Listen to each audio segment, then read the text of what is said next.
C'est ce 26 juin 2025 que la journaliste et présentatrice Anne-Sophie Lapix fait ses adieux officiels au JT de 20h sur France 2.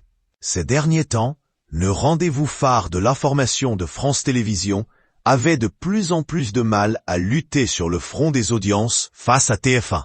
Et rien ne dit que Léa Salamé, sa remplaçante, fera mieux. Ce poste, beaucoup en rêvent et d'autres le fuient, coucou Caroline Roux.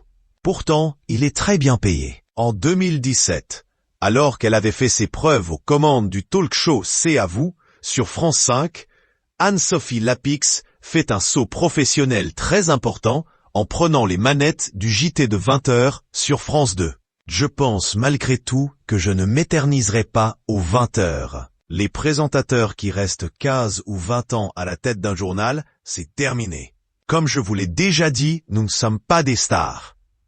Donc oui, si je ne suis pas viré d'ici 5 ans, peut-être que je choisirai moi-même de partir, disait-elle au journal Le Parisien. Finalement, Anne-Sophie Lapix aura tenu 8 ans avant d'être écartée par Delphine Ernotte, la patronne de France TV. Et pendant son temps à la tête du JT, la journaliste de 53 ans était payée la coquette somme de 30 000 € par mois, selon les informations du magazine Closer.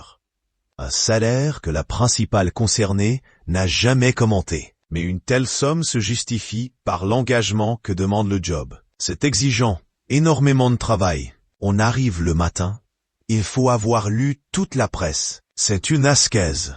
On fait la conf critique, on termine à 21h30. Ça peut être impressionnant aussi, a ainsi expliqué Delphine Ernotte sur le plateau de Quotidien, pour commenter le refus de Caroline Roux. Sur TF1, certaines ex-stars du JT comme Claire Chazal gagnaient plus de 100 000 €. En quittant le JT de France 2, Anne-Sophie Lapix ne se retrouve pas au chômage, puisqu'elle a été débauchée par le groupe M6. L'épouse de l'homme d'affaires Arthur Sadoun Publicis Group prendra à la rentrée les commandes du 10 août 20 de RTL.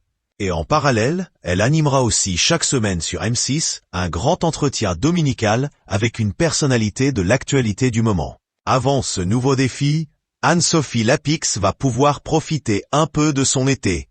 Et sans doute ne compte-t-elle pas rester dans son hôtel particulier du 16e arrondissement de Paris. Elle possède aussi une maison au Pays Basque, dans laquelle elle adore se ressourcer dès qu'elle